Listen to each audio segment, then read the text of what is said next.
يوصيكم الله في أولادكم للذكر مثل حظ الأنثيين، فإن كن نساء فوق 2 فلهن ثلثا ما ترك،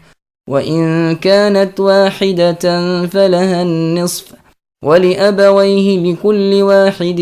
منهما السدس مما ترك إن كان له ولد، فإن لم يكن له ولد وورثه أبواه فلأمه الثلث، فإن كان له إخوة